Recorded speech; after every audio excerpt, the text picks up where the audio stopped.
Hey guys, Dave the MMP back on YOLO for some more DIY fun. I'm going to do some work on Victron solar MPPT chargers. I've got one already that charges my house battery. I've got a 100-watt panel in the cockpit. I want to add a 30 amp. I've got a nice small little 30 amp controller. I'll probably put it out in front of the Dodger, maybe on the companionway slider, so I can charge my start battery dedicated just to the start battery. This boat is going to be a connected Victron boat. I've got an Orion charger so that I can charge the house batteries from the alternator on the diesel. And then I'll probably end up adding a Cerbo GX in here so that I can see all the power that's coming in and out. I can see it on my phone, but I like to have the little screen that's in the nav station, and I can see exactly what's going on with it. The other thing you can do is you can add a SIM card to it. It will pick up Wi-Fi, but I don't have Wi-Fi in this private marina that I'm in. So I'll probably add a LTE SIM card to it. It'll only use data whenever I connect to it from home, just to see what's happening with the voltage in the boat. Usually it's pretty good. My 100-watt panel is charging the house batteries. I've got 250 amps of lithium. I ordered a couple more batteries, so I'm going to add another 2 100 amp batteries to this boat. One's going to go up at the front of the bow.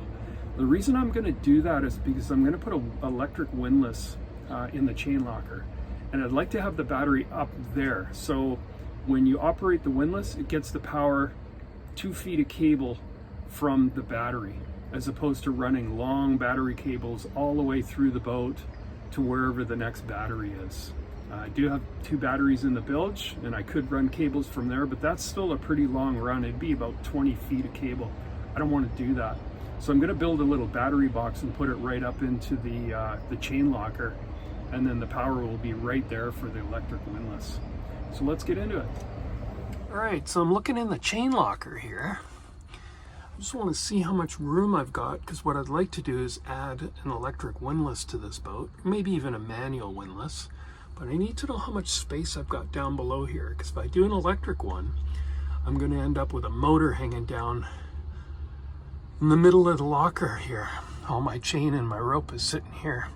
This thing needs a really good clean scrape out, and probably a coat of bilge coat, and redo this light. Those are my nav lights up there, my red and greens up at the bow.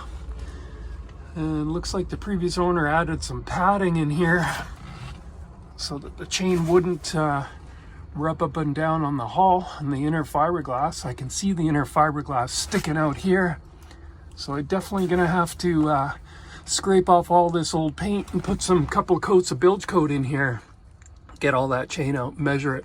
Looks like it's 1/4 inch chain. Galvanizing looks really good on it though.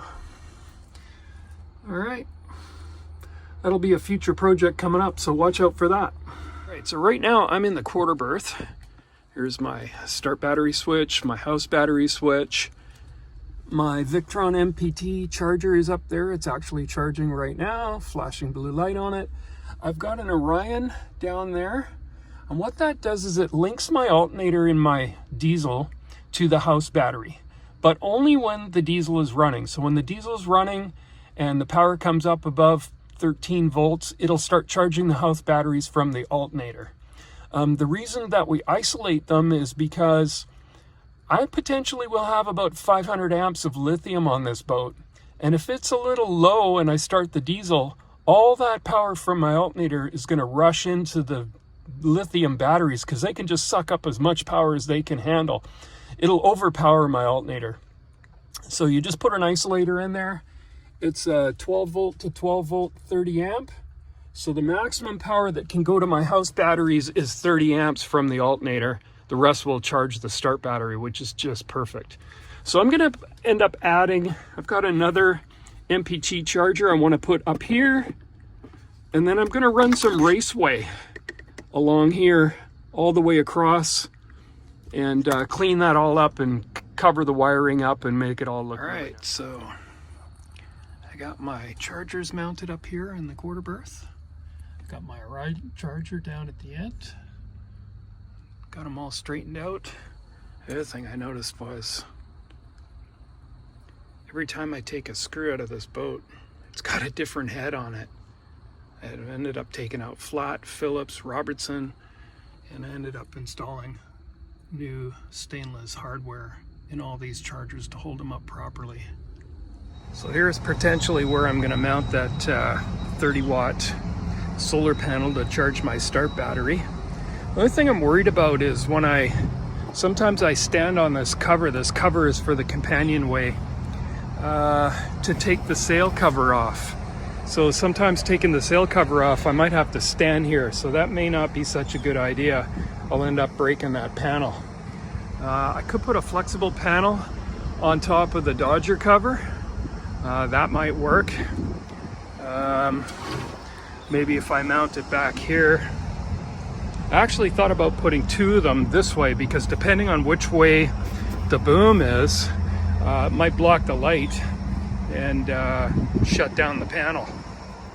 Okay guys, that's it for me. Thanks for watching to the end, and if you like these kinds of videos, give me a thumbs up, subscribe, and I'll see you next weekend for some more sailboat DIY.